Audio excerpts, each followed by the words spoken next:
Muito bem-vindos ao canal Engenheiro André Ribeiro, consultor de pavimentação. Neste vídeo nós vamos ver aí o método de dimensionamento da resiliência. Esse método está no documento do DNR, que agora é o atual DENIT, no Manual de Pavimentação de 1996. Esse método da resiliência, no manual do DENIT de 2006, já não se encontra esse método. Eles retiraram esse método. Vamos dar uma olhada no tal método descrito. Bom, então aqui na página 212 do manual do DNR, você vai ter o método pavimento flexível, método da resiliência. No outro vídeo, eu mostrei o método do DNR, que seria o método empírico, que é pelo critério do CBR. De acordo com o valor do CBR e o seu tráfego, você tem a espessura granular, lá no abaco do engenheiro Murilo de Moraes. Esse foi o primeiro abaco, os primeiros dimensionamentos. Esse aqui é outro método. Esse método é diferente, ele já não tem no manual do DENIT de 2006. Esse método foi tirado, não sei por qual causa, mas vamos dar uma estudada em alguns pontos aqui. Convencionou-se chamar, em mecânica dos pavimentos, de deformação resiliente a deformação elástica ou recuperável do solo e de estruturas de pavimento sobre a ação de cargas repetitivas. Então, o pavimento ele recebe a carga dos veículos comerciais, que são caminhões, carretas. Esses veículos eles causam uma deformação no pavimento, e essa deformação ela é recuperável, é chamada deformação elástica. Então, esse método da resiliência ele vem a fim de diminuir essa deformação elástica, porque quanto menor a deformação elástica, menor vai ser as trincas, menor vai ser as outras deformações. Como por exemplo, se você tiver uma deformação muito alta, elástica, no seu subleito, vai causar trilha de rodas. Então, quanto menor a deformação, melhor vai ser o seu pavimento. Então, esse é o método da resiliência. A resiliência excessiva faz-se notar em pavimentos bem dimensionados, por critérios de resistência à ruptura plástica. Sempre que as deflexões, deslocamentos elásticos verticais, medidas em prova de carga com viga Beckmann, são grandes, ou quando o trincamento da superfície é prematuro, então, o método da resiliência, ele vem aqui trabalhando com viga Beckmann. A viga Beckmann você mede a deflexão do seu pavimento.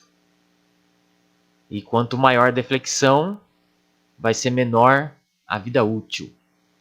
É o fenômeno da fadiga dos materiais que se manifesta em revestimentos asfálticos e base cimentada. Quando se utiliza o método CBR de dimensionamento de pavimentos flexíveis, desenvolvido pelo Corpo de Engenheiros do Exército Americano, como é o caso corrente no Brasil, então aqui ele fala do método do CBR. Não há como considerar explicitamente a resiliência. Aqui, na verdade, está fazendo uma crítica do método de dimensionamento do CBR. Está dizendo que esse método não tem como você ver a resiliência. Pode-se, quando muito, estabelecer restrições específicas a determinados materiais e estrutura de pavimentos, e isto de modo totalmente empírico. Então, o método da resiliência está fazendo uma crítica aqui ao método do CBR, dizendo que ele não verifica as deflexões aí do pavimento, não verifica a deflexão elástica do pavimento. Mas lembre-se que o método do CBR ele é complementado pela verificação mecanicista. E na verificação mecanicista é que você vai ver explicitamente a resiliência. Então, o método do CBR, quando ele é complementado pela verificação mecanicista, ele fica um método mais completo. A análise de tensões e deformações de estrutura de pavimentos como sistema de múltiplas camadas e a aplicação da teoria da elasticidade e do método dos elementos finitos deram ensejo à consideração racional das deformações resilientes no dimensionamento do pavimento. Então, esse método ele leva em conta as tensões e deformações no pavimento, como a deformação de tração na camada inferior do revestimento asfáltico ou numa camada cimentada, ou a tensão vertical, deformação vertical de compreensão no topo do subleito. E leva em conta também o que? Ensaios triaxiais de carga repetida para solos, assim como os de tração indireta, por compreensão diametral, também sobre ação de carga repetida para materiais asfálticos e cimentados. Então, esse método, ele é um método mais abrangente do que o método do CBR. Só que ele é um método mais complexo. Você vai ter que realizar mais ensaios, você vai ter um maior custo, vai ter mais fórmulas, um cálculo mais complexo. Já o método do critério do CBR, do DNR, é um método mais rápido, mais simples para você estar calculando. Um projeto racional de pavimento deve considerar não só o CBR de subleito das camadas granulares, como também suas características elásticas ou resiliente. Então isso aqui em 1996 estava falando que o critério do CBR não analisava as características elásticas ou resiliente das outras camadas, somente o CBR, que era a resistência do subleito, do solo. E então esse método da resiliência ele vem já colocando em conta essas características. Admite-se o método de projeto de pavimento flexíveis do DNR para cálculo da espessura total do pavimento, em termos de camada granular, de forma a proteger o subleito. Então, mesmo o método da resiliência, ele admite o critério do CBR para calcular o quê? A espessura total do pavimento em termos de camada granular. Então, no método da resiliência, você vai ter que fazer o ensaio do CBR, vai ter que ir lá no abaco do engenheiro Murilo Lopes e tá vendo qual que vai ser a espessura de camada granular para você proteger o subleito contra o cisalhamento. Vai dar outras considerações aqui a respeito da materiais de base que devem ter CBR superior a 20. Algumas coisas que eu vou deixar esse documento aí para você fazer o download no link no link da descrição do vídeo. Aí você vai estar vendo melhor esses tópicos. E tem um aqui, ó, um item, classificação dos solos finos quanto à resiliência. Essa classificação já tem no método do DNR, que é o critério do CBR. Lá no manual do DNT 2006, tem a classificação quanto à resiliência. Não o dimensionamento, mas a classificação do solo quanto à resiliência, sim. Os solos finos, coesivos, que com frequência encontram-se em subleitos ou em camadas de reforço do subleito, são classificados de acordo com os parâmetros de resiliência determinado em ensaios triaxiais dinâmicos nos seguintes tipos. Solos com baixo grau de resiliência. Então, o solo tipo 1, baixo grau de resiliência, apresenta um bom comportamento como subleito, reforço do subleito, com a possibilidade de utilização da camada de subbase. O tipo 2, ele é regular como subleito. O tipo 3, ele não é aconselhado para camadas de pavimento. Como subleito, requer cuidado e estudos especiais. Então, o tipo 1 seria bom, o 2 médio, o 3 ruim, dizendo assim. E aqui no quadro, tem a classificação em função da porcentagem de silt. Ou seja, quanto mais porcentagem de silt, mais fino o solo que passa na peneira 200, a porcentagem, ele é de menor valor. Então aqui, ó, um CBR de 10 com uma porcentagem menor que 35, passando na peneira 200 de finos, então tem a classificação 1. Esse seria o solo bom. Um solo aqui de 2 a 5 de CBR com 35% de finos, Então você tem a classificação 3. Já quando tem, ó, maior que 65% de fração fina, um solo muito fino, mesmo que o CBR dele seja 10, seja de 6 a 9, seja de 2 a 5, essa porcentagem aí maior que 65% de solo fino classifica como um solo pobre, vamos dizer assim, um solo fraco, mesmo que ele tenha CBR alto. Então ele não é indicado, ó, como subleito requer cuidados e estudos especiais, não aconselhado em camadas de pavimento. Então essa é a classificação do solo quanto à resiliência. Tem que fazer um ensaio de granulometria, definir as porcentagens e de acordo com o seu CBR e a sua granulometria, você vai ter a classificação do solo. Aqui é a fórmula para você calcular. E temos então a determinação de espessura total do pavimento. Para você determinar a espessura total do pavimento, você vai usar essa fórmula aqui, ó, espessura total, 77,67 vezes N, que é o número de passagem de eixo padrão do seu projeto, elevado a 0,048 vezes o valor do CBR de projeto do seu projeto, elevado a menos 0,598. Essa fórmula aqui é do engenheiro Murilo, do DNR, que fez o abaco. Então o abaco ele é em função dessa fórmula. É ábaco. Já me corrigiram uma vez e eu não acostumo. É ábaco, não é abaco. Então, através dessa fórmula, você vai ter a espessura total do seu pavimento. E a espessura mínima de revestimento? A espessura mínima de revestimento betuminoso vai ser através dessa fórmula. E entra aqui, ó, em função da defecção de projeto. E as constantes relacionadas às características resilientes do subleito, I1 e I2, que entra nessa fórmula aqui. Então, se o solo lá for resiliente tipo 1, o I1 é 0, o I2 é 0. Se for tipo 2, o I1 é 1, e o I2 é 0, que você vai substituir aqui nessa fórmula para calcular a espessura mínima do revestimento. Então, veja que você já tem aqui duas fórmulas. É um método mais complexo, mais demorado. Isso eu já estou acostumado mais com o critério do CBR. E o critério da deflexão admissível, que vai ser a deflexão do seu projeto vai ser em função do número N.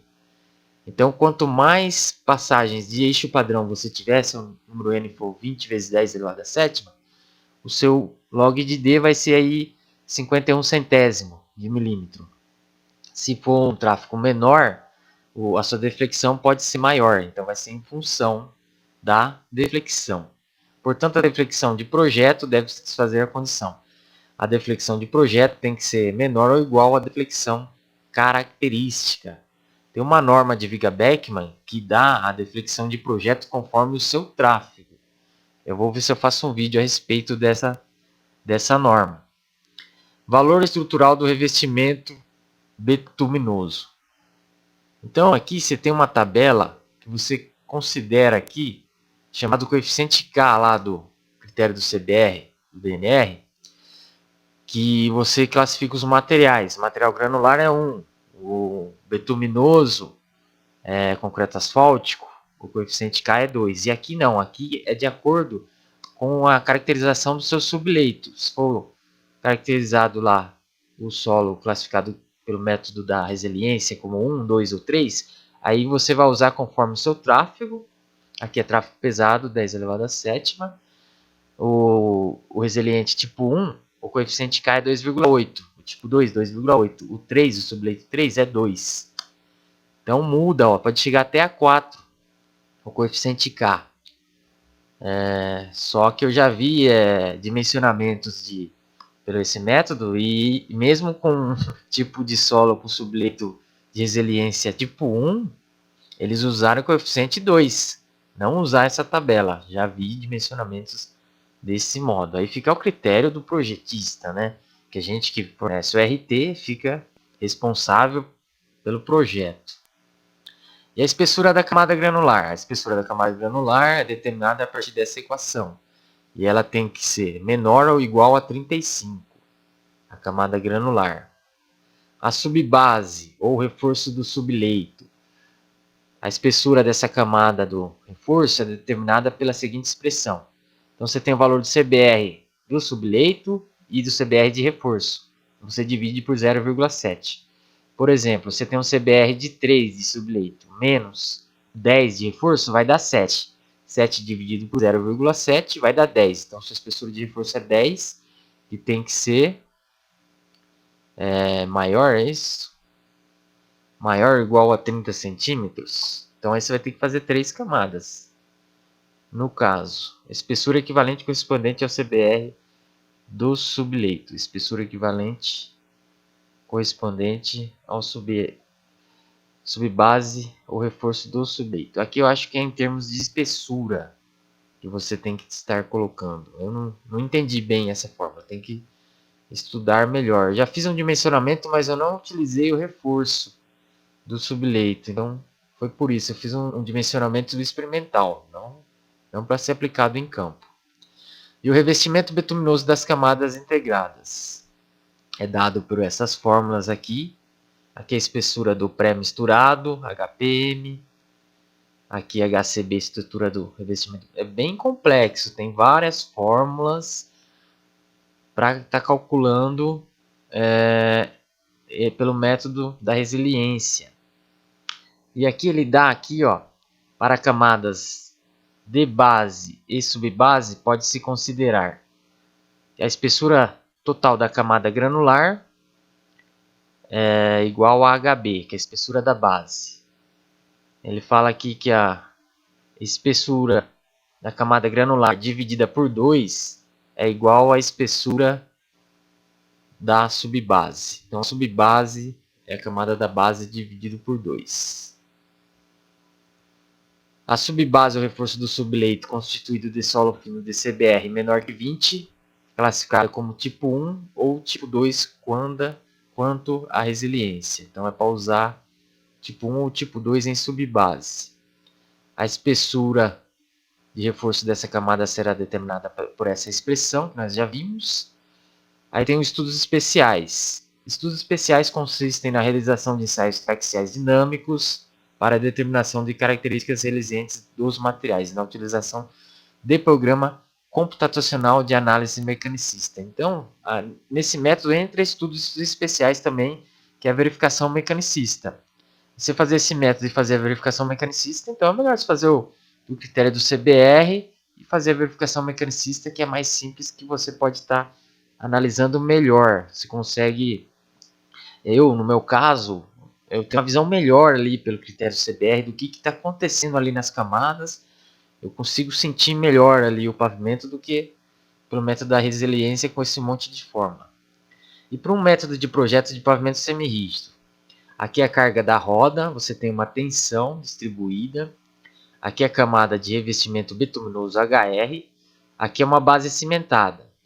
E aqui considerou-se uma tensão vertical e 2 tensões de tração, que seria aqui no topo da camada, aqui na fibra inferior da camada cimentada, vamos supor, de BGTC. Então, aqui na BGTC você tem um esforço de tração. E é considerado esse esforço. No revestimento betuminoso também tem. Não sei por que não foi colocado aqui.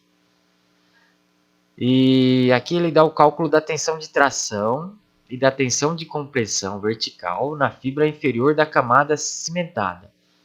Então, aqui entre o subleito e a camada cimentada, através dessas fórmulas, manualmente você consegue calcular aí a tensão de tração na camada cimentada e a tensão vertical.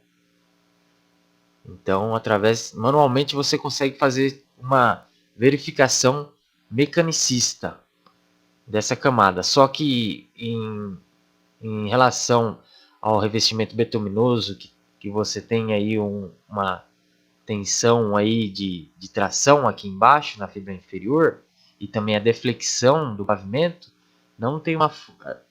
A deflexão até tem uma fórmula que a gente viu lá em cima, mas a de tração no revestimento betuminoso não tem. E tem essas fórmulas aqui para você calcular então a tensão de tração, tensão vertical, tensão de tração, tensão vertical, conforme o tipo de solo, solo tipo 1, tipo 2 e tipo 3. Então tem essas formas. É bem interessante, é bem didático, é legal a gente estar estudando, porque através desses conceitos você passa a entender outros conceitos também. A determinação do módulo de elasticidade da camada de base, dá aqui algumas considerações, ele tem que estar entre 20.000 a 100.000 kgf por centímetro cúbico. Valores de tensão e condições de fronteira, mais algumas condições. Então esse é o método da resiliência. Eu leciono cursos online de dimensionamento de pavimento flexível com verificação mecanicista, curso de reforço e restauração através de softwares de verificação mecanicista também, no qual você pode estar entrando em contato. Vou deixar o telefone aí no WhatsApp para você estar entrando em contato. Esse método é um método pouco utilizado, pelo menos no meu conhecimento de mercado, minha experiência de mercado. A gente utiliza mais o critério do CBR, que é o mais conhecido, que é o mais utilizado, que já vem desde o começo dos dimensionamentos. E agora estão fazendo o método Medina, do DENIT, que ele vai ser um método, eu acredito assim, que vai ser um método pelo critério do CBR, vai continuar. O critério do CBR não vai cair em desuso, no qual você calcula a espessura equivalente, divide as camadas e faz uma verificação mecanicista no Medina. O Medina é um software de verificação mecanicista, é um software mais completo, porque ele mostra a evolução das trincas, você entra com ensaios triaxiais, você entra com ensaios de módulos de resiliência dos seus materiais, o que vai dar um projeto com mais garantia, um projeto com melhor qualidade. Então, por isso que está sendo dimensionado, porque por enquanto os métodos nossos é derivado dos métodos americanos. Então, a gente tem que ter um método nosso de acordo com as características dos nossos materiais. Mas esses métodos estão sendo muito bem utilizados no Brasil aqui, são ótimos métodos. O que acontece às vezes é o descaso aí, a corrupção, né? O descaso que tem os funcionários, né? Que tomam conta, a gente conhece como é que é o Brasil. Então por isso que acontece essas causas de patologias precoces. Então esse é um método da resiliência. Espero que vocês tenham agregado conhecimento. Um abraço.